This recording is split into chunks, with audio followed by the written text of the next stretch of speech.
Corpus Hermeticum. Book 10. Part 2. 80. There is therefore one God. 81. For it is a ridiculous thing to confess the world to be one sun, one moon, one divinity, and yet to have I know not how many gods. 82. He therefore being one, does all things in many things. 83. And what great thing is it for God to make life and soul, and immortality, and change, when yourself does so many things. 84. For you both see, speaks, and hears, smells, tastes and touches, walks, understands, and breathes. 85. And it is not one that sees, and another that hears, and another that speaks, and another that touches, and another that smells, and another that walks, and another that understands, and another that breathes, but one that does all these things. 86. Yet neither can these things possibly be without God. 87. For as you, if you should cease from doing these things, were not a living sentient being, so if God should cease from those, he were not any longer God. 88. For if it be already demonstrated, that nothing can be idle or empty, how much more may be affirmed of God. 89. For if there be anything which he does not do, then is he imperfect.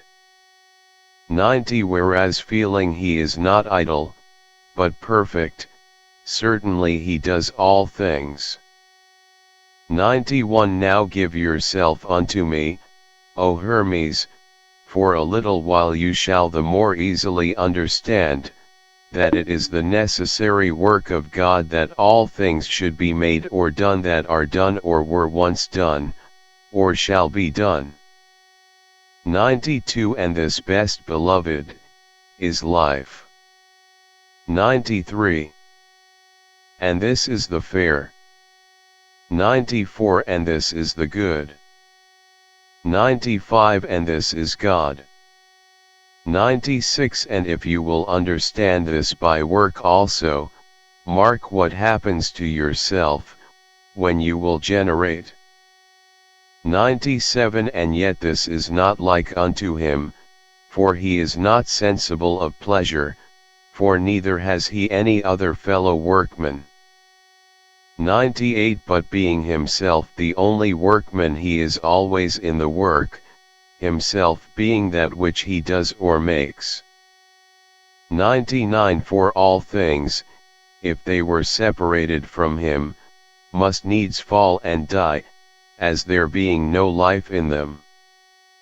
100. And again, if all things be living sentient being, both which are in heaven, and upon earth, and that there be one life in all things which are made by God, and that is God, then certainly all things are made, or done by God. 101. Life is the union of the mind and the soul. 102. But death is not the destruction of those things that were gathered together, but a dissolving of the union. 103. The image therefore of God is eternity, of eternity the world, of the world the Son, of the Son, man. 104. But the people say, that changing is death, because the body is dissolved, and the life goes into that which appears not. 105. By this discourse, my dearest Hermes, I affirm as you hear, that the world is changed, because every day part thereof becomes invisible, but that it is never dissolved. 106. And these are the passions of the world, revolutions, and occultations, and revolution is a turning, but occultation is renovation. 107. And the world being all formed, both not the forms lying without it, but itself changes in itself. 108. Seeing then the world is all formed, what must he be that made it? For without form he cannot be. 109. And if he be all formed, he will be kept like the world, but if he have but one form, he shall be in this regard less than the world. 110. What do we then say that he is? We will not raise any doubts by our speech, for nothing that is doubtful concerning God is yet known. 111. He has therefore one idea which is proper to him, which because it is unbodily is not subject to the sight, and yet shows all forms by the bodies. 112. And do not wonder, if there be an incorruptible idea. 113.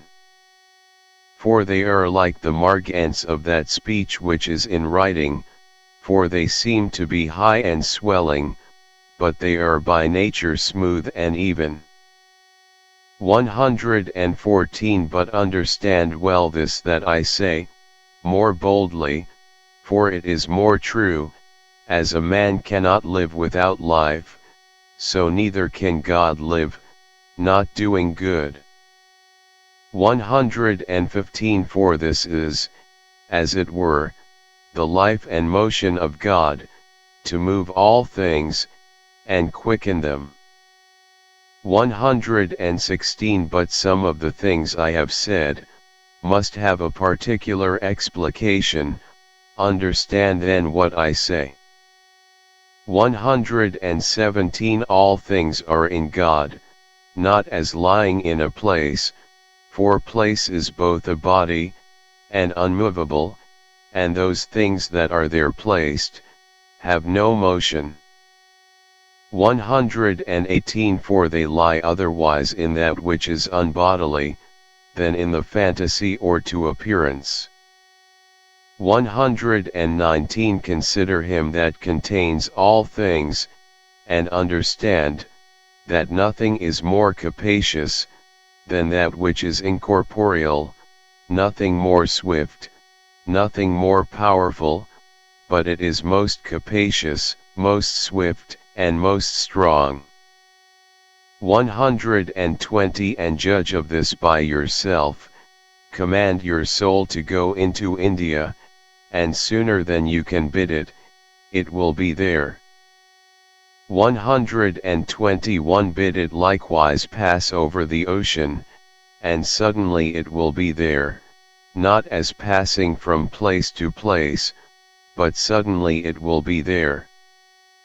122. Command it to fly into heaven, and it will need no wings, neither shall anything hinder it, not the fire of the sun, not the ether, not the turning of the spheres, not the bodies of any of the other stars, but cutting through all, it will fly up to the last, and furthest body. 123. And if your will even break the whole, and see those things that are without the world you may. 124. Behold how great power, how great swiftness you have. Can you do all these things, and cannot God? 125. After this manner therefore contemplate God to have all the whole world to himself, as it were all thoughts, or intellect ions. 126. If therefore you will not equal yourself to God, you can't not understand God. 127. For the like is intelligible by the like. 128 Increase yourself into an immeasurable greatness, leaping beyond every body, and transcending all time, become eternity, and you shall understand God, if you believe in yourself that nothing is impossible, but account yourself immortal, and that you can understand all things, every art, every science, and the manner and custom of every living thing.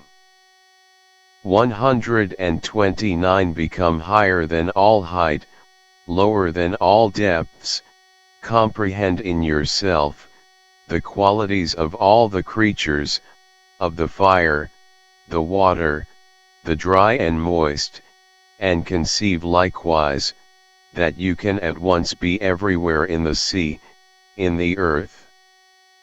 130 You shall at once understand yourself, not yet begotten in the womb, young, old, to be dead, the things after death, and all these together as also times, places, deeds, qualities, quantities, or else you cannot yet understand God.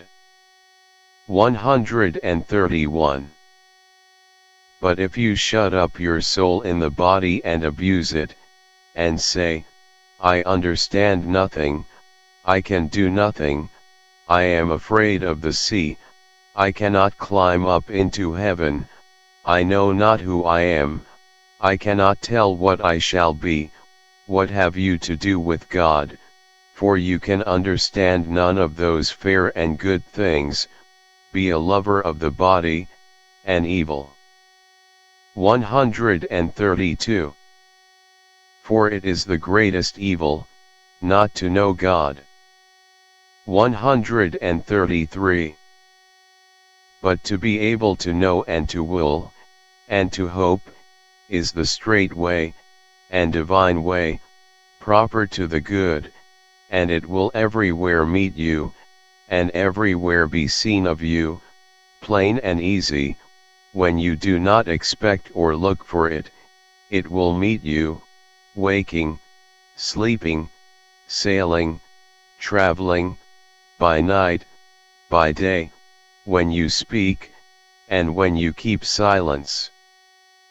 134 For there is nothing which is not the image of God. 135 And yet you say, God is invisible, but be advised, for who is more manifest than he? 136 For therefore has he made all things, that you by all things may see him. 137 This is the good of God, this is his virtue, to appear, and to be seen in all things. 138 There is nothing invisible, no, not of those things that are incorporeal. 139 The mind is seen in understanding, and God is seen in doing or making. 140 Let these things thus far forth be made manifest unto you, O Trismegistus. 141 Understand in like manner all other things by yourself, and you shall not be deceived.